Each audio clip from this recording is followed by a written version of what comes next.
Hello everyone. आज हमारा tense है प्रेजेंट कंटिन्यूअस टेंस।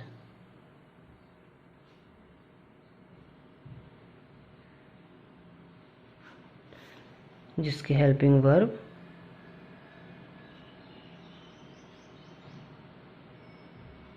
है, इज, आर, एम और मेन वर्ब है V1 प्लस ING, जिसको हम वर्ब की फोर्थ फॉर्म भी कह सकते हैं। हिंदी में पहचान के बारे में बात करें तो जिन वाक्यों के अंत में रहा है, रही है, रहे हैं आदि शब्द आते हैं वे वाक्य इस टेंस के अंतर्गत आते हैं। हेल्पिंग वर्ब इसका प्रयोग सिंगुलर नाउन के साथ किया जाता है। हेल्पिंग वर्ब आर का प्रयोग प्लूरल के साथ किया जाता है। जब हमारा सब्जेक्ट प्लूरल होगा तो उसके साथ हेल्पिंग वर्ब आर का प्रयोग किया जाएगा। आई के साथ एम हेल्पिंग वर्ब का प्रयोग किया जाता है। एक सेंटेंस मैं आपके सामने बना देता हूँ। जैसे हमने एक वर्ब ली प्ले, और इसको हमें हमारे पास में जिस रेगुलर सब्जेक्ट्स हैं उनके साथ इसकी क्रिया करा के देखते हैं। जिस सबसे पहले हम फर्स्ट पर्सन से शुरू करते हैं तो ये बनेगा I am playing. First person का जो दूसरा हमारे पास प्रोनाउन है उसका वो है वी। उस वी प्लूरल है तो वी के साथ हेल्पिंग वर्ब आएगी are. We are playing. Next है यू। यू भी बहुवचन है, प्लूरल है, इसलिए इसके साथ आर हेल्पिंग वर्ब आएगी। ऐसे ही सिंगुलर है इसलिए इसके साथ इज आएगी।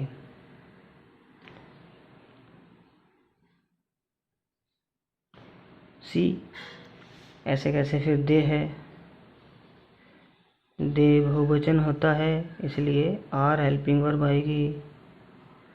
तो इस तरह से सेंटेंस इसमें बनते हैं। अगला, इस टेंस का प्रयोग कहाँ कहाँ किया जाता है।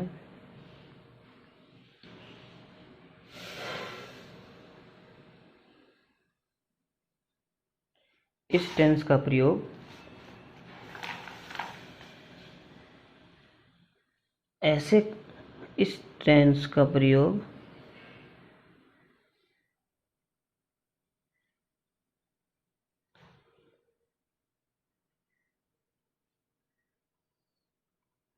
ऐसे कार्यों के लिए किया जाता है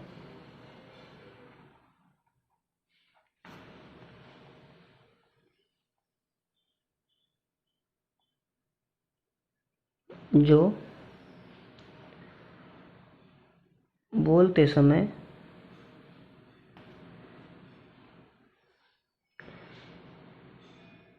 जारी हो, मतलब कंटिन्यू हो, काम हो रहा हो, ऐसे कार्य को व्यक्त करने के लिए इस टेंस का प्रयोग किया जाता है। जैसे एक सेंटेंस में आपके सामने लिखता हूँ उदाहरण के लिए। They are reading newspaper. ये हो गया इसका प्रयोग नंबर फर्स्ट। उसके बाद आता है अगला, इस टेंस का प्रयोग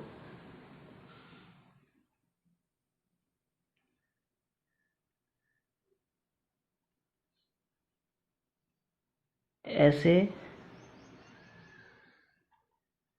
कार्यों को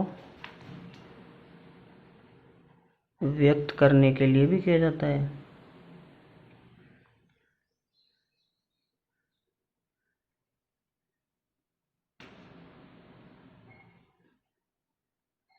किया जाता है जो बोलते समय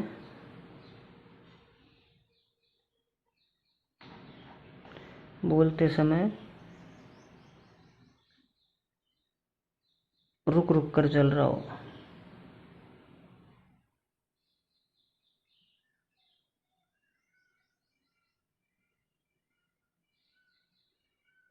रुक रुक कर चलने से मतलब है कुछ काम ऐसे होते हैं जिनको पूरा होने में बहुत लंबा समय लगता है, और ऐसे कार्य दिन की एक निश्चित अवधि तक किए जाते हैं, फिर उनको बंद कर दिया जाता है, फिर किए जाते हैं, फिर बंद कर दिया जाता है। तो ऐसे काम को व्यक्त करने के लिए भी हम इस टेंस का प्रयोग करते हैं। जैसे मैं आपको बताता हूँ, she is writing a novel. अब नोवेल लिखना कोई एक दिन का काम तो है नहीं, बहुत बड़ा काम होता है, इसमें कई महीने भी लग सकते हैं। तो ऐसे कामों को व्यक्त करने के लिए भी इसका इस्तेमाल किया जाता है। दे आर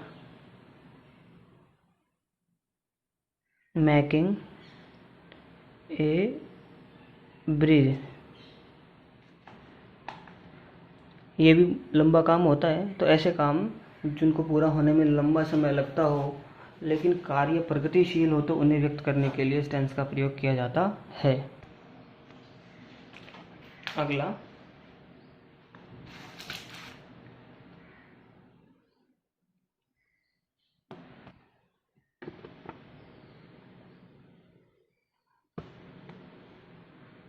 इस टेंस का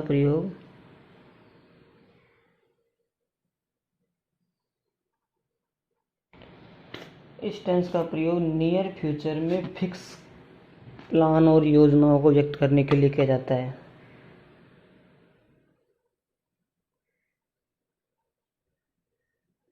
निकट भविष्य, नियरेस्ट फ्यूचर के तय कार्य को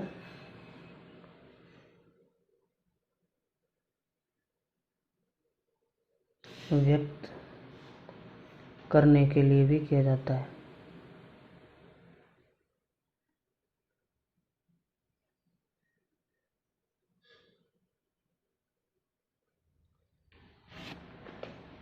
जैसे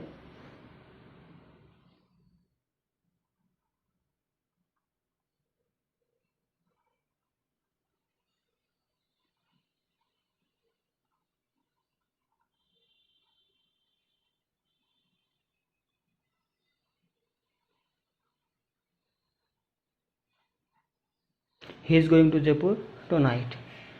टुनाइट इसका एडवर्बियल हो गया, जिसके बारे में हम अभी आगे बताएंगे आपको। और निकट भविष्य के तय प्रोग्राम, मतलब उसने ये योजना बनाई हुई है कि वो आज रात को जयपुर जाएगा। इस तरह के सेंटेंस में भी इसका इस्तेमाल किया जाता है। एक और,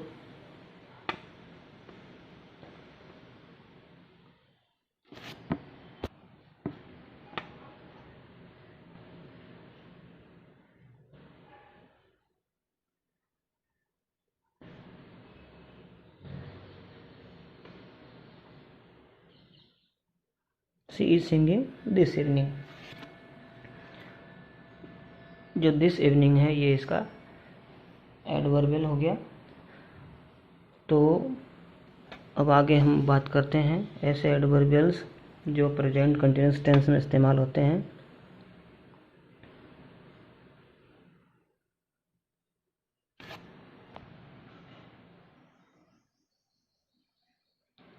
तो ये कुछ एडवर्बियल्स है जिनका प्रयोग सिर्फ और सिर्फ प्रेजेंट कंटिन्यूअस टेंस में होता है।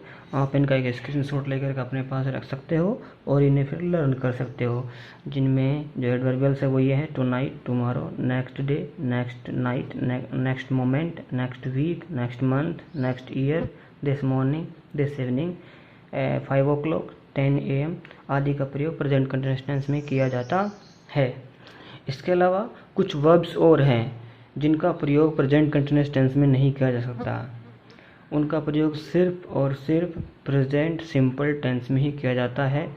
उनको आप मेरे उस प्रेजेंट सिंपल टेंस वाले वीडियो में जा कर के देख सकते हो। वो कौन कौन सी वर्ब्स है जिनका प्रयोग हम प्रेजेंट कंटिन्यूस टेंस में नहीं करते, जिनका प्रयोग हम सिर्फ और सिर्फ प्रेजेंट सिंपल टेंस में ही कर सकते हैं। उसके लिए वीडियो में जा कर के देखें।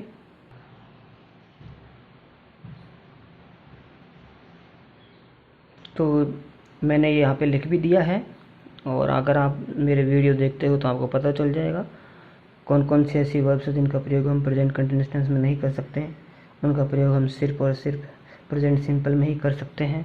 और अगर प्रेजेंट कंटिन्यूस टेंस में उन वर्ब को लिखा जाता है तो वो अपना मूल अर्थ खो देती है, कोई दूसरा अर्थ लेकर के ही या किसी दूसरे अर्थ के संदर्भ में उनका प्रयोग प्रेजेंट कंटिन्यूस टेंस में किया जाता है।